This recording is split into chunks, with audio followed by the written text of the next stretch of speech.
Ever heard the phrase, there's no such thing as a stupid question? Oh, but what if there is? What if ask a stupid question, get a stupid answer? You know, the first time I ever heard that was from Tony Robbins many years back.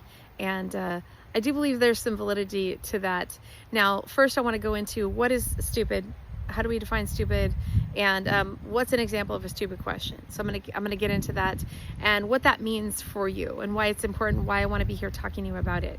So first of all, the dictionary defines stupid as lacking intelligence or common sense. It can also describe something as senseless, foolish, dull, or irritating.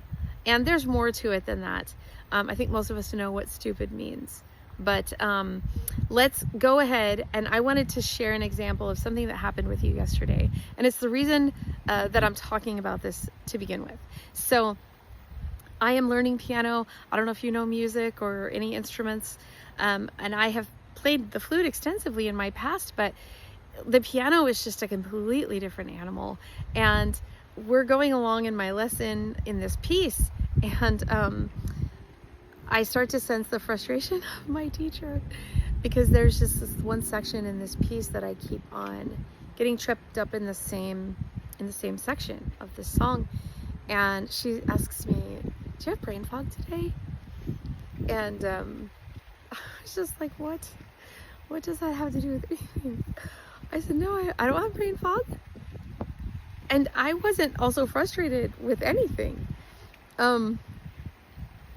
She's like, okay, well, you know, I ask because you keep on doing the same thing here, and it's like this and that. And I'm like, okay, well, nah, it's okay, you know, we're fine, let's keep going. So we keep going, and she asks me, are you sure you don't have brain fog today?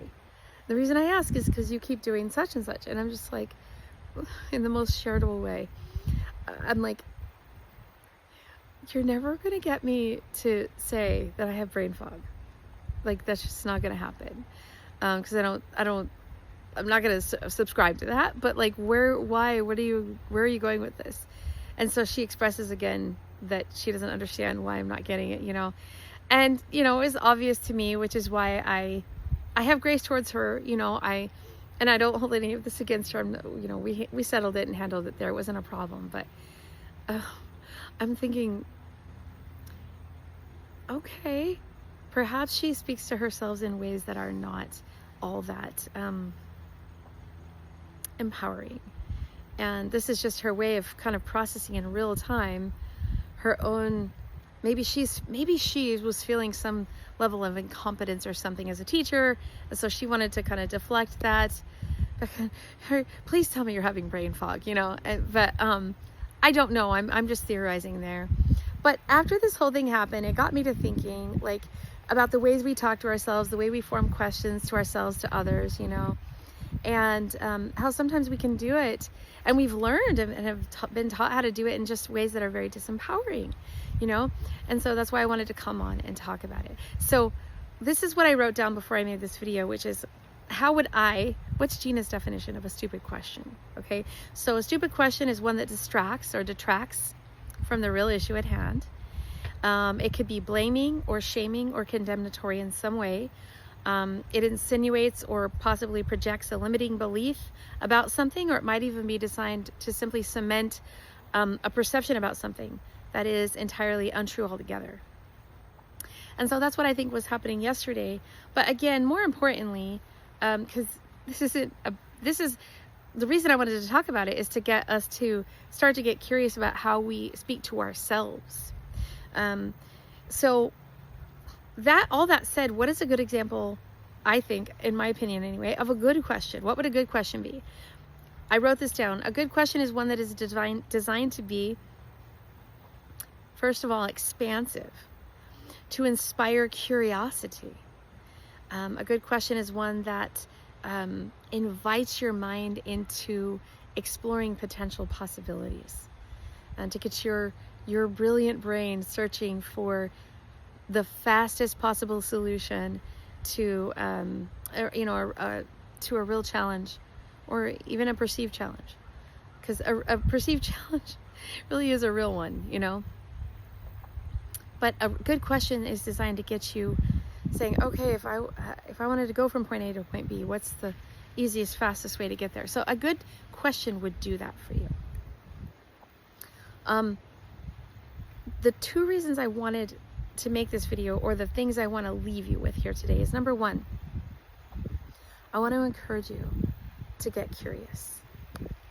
Get curious. Get curious about the questions that you ask yourself, or that you ask about other people or the world or situations and circumstances. Get curious. I wonder why I think that. Or if it's not a question you're asking, get curious about what you think in general. So, in other words, get curious by asking questions. Okay, that might be better stated in that way. Get curious by asking really well-crafted questions. Questions that are designed to empower you rather than to distract, get you off track, thinking on a whole different thing, like, well, I wouldn't be so stupid, like these are real things. People really think and talk like this about themselves. I wouldn't be so stupid if, when I was growing up,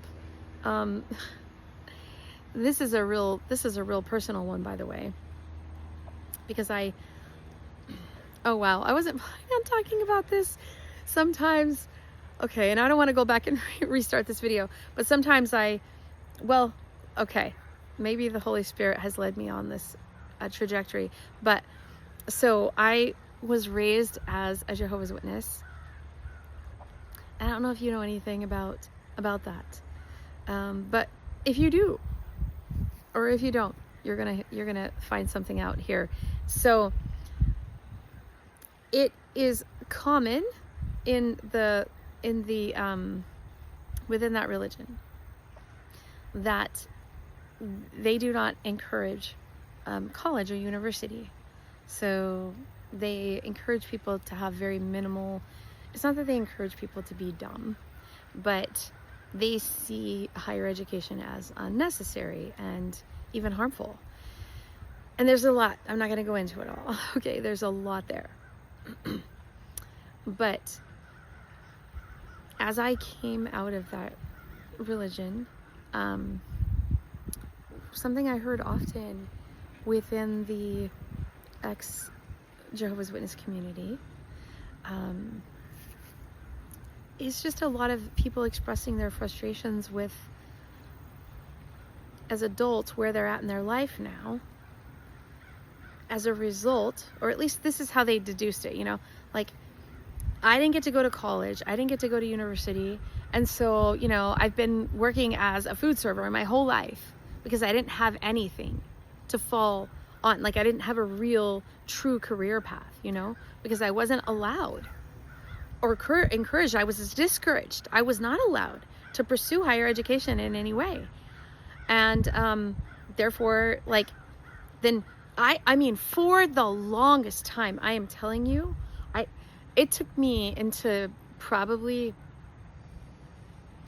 I don't know, I was in my 30s for sure, until I stopped believing that I was, I'm just looking at an alligator right now, so I'm just a little distracted there, but that I genuinely thought I was limited in my life. I believed it, hook, line, and sinker, because I didn't go to college, that I was limited. Like, I truly believed that. Like, I couldn't do anything with my life. And I was stuck in that thought pattern. Now, if I had wanted to be like a medical doctor, that would be totally true, because like, you can't practice medicine or law, and there's different types of careers. Like, you can't be involved in that career unless you receive the education that goes along with it. That wasn't something that I desired, so I wasn't truly, okay, I don't want to go too far down a rabbit hole that is not totally relevant to the point that I'm trying to make here. The point is, again, I was in this community of people who were expressing, and understandably, just their frustration with not having been afforded those opportunities, or feeling like they've been robbed of those opportunities,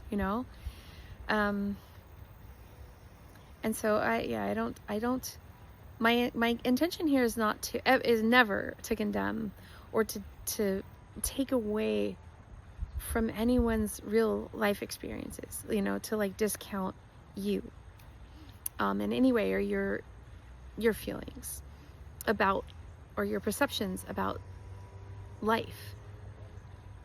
I want to challenge you to get curious, because it is my heart's desire to empower people in this world to let themselves out of these mental and emotional prisons we place ourselves in, through the way that we think.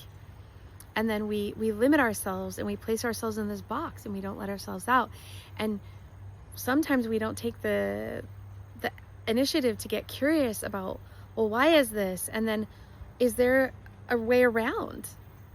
Is there a way around this? What if there is? What if I'm not limited by the fact that I didn't get to go to university or college? What if I'm not limited? What if there's a way? What if there's actually a path for me to have success in life that did not involve university? But get curious about asking questions. And maybe that's not your issue. That's not the point, right? I'm just giving you an example of something. So again, the two reasons I wanted to make this video was, number one, to encourage you to encourage you to begin a journey of being curious a lot. Begin to explore with curiosity rather than with condemnation, all the things about yourself. And what if you could do that in a way that's not condemning? And I encourage that too, because God does not condemn you. God does not condemn you. And so my encouragement to you is not to condemn yourself either. That's why I never want to condemn. All right. So number one, encourage you to begin really stepping into this new realm of just living in curiosity all the time. What would it take for you to begin living in curiosity? Okay, so that's the first one. Number two is to encourage you to step into the empowering habit of asking well-crafted, empowering, smart questions that are designed to lead you to a place in your life that you actually want to go. You actually want to move towards this place. You want this thing. You want to see this thing come to fruition in your life. I want to encourage you to learn this craft of, I believe it's an art, really. It is an art. Asking really powerful questions and write them down. Inject what you want into the question. It's almost like creating a chat GPT or an AI prompt. You put into the prompt all the things you want. You load a prompt.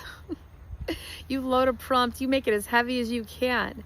The more you load a prompt the better data you receive back. And so you load those questions and you just lace them with all of the beautiful things you want to see in your life. Oh man, you start doing that, it is on. You are well on your way, because once you change what, if you're naturally inclined to think in patterns that are unhelpful or disempowering and negative, beginning to get curious without condemnation and beginning to step into this new identity that is you, Nitro version. I have a little boy, so we talk about Nitro all the time in our house. But he's laughing right now. I don't know if you can hear him. He's sitting here in front of me playing race car games. Okay, anyway, but Nitro you 2.0. Okay, there's nothing wrong with you without Nitro, okay? There's nothing wrong with 1.0. But you on questions, okay? Oh man, do you remember that commercial? like, this is you, and they showed a frying pan, and then this is your brain, and this is your brain on drugs, and they would fry the egg. Oh wait, the egg is your brain. Okay, I'm just gonna stop. I'm gonna stop now. By the way, the sun's going down. Have you noticed? It's getting dark. I need to stop. Well, I'm having fun though. I know you are too. If you're still here, you're laughing with me, okay? And if you don't know the egg, this is your brain on drugs egg commercial thing. You know, frying pan. You can go look that up. I'm really dating myself here. Get curious without condemnation. And what if you could unleash that master question asker that dwells inside of you? Yes, she or he is in there. I believe she or he wants to come out and yeah, just lead and guide you into this dream life that you want to build, and I want to see you do it. So anyway, if you enjoyed this video, you enjoyed hanging out with me, I appreciate it very much. Let me know in the comments, and also let me know, like, what else do you want to talk about here? Okay, thanks for liking my videos though, and watching and sharing and subscribing and all that. I do not take that lightly. You honor me with your presence here, and I bless you. I bless you so much. In the name of Jesus Christ of Nazareth, I bless you. And thanks for being here with me. I look forward to speaking with you again soon. Bye for now.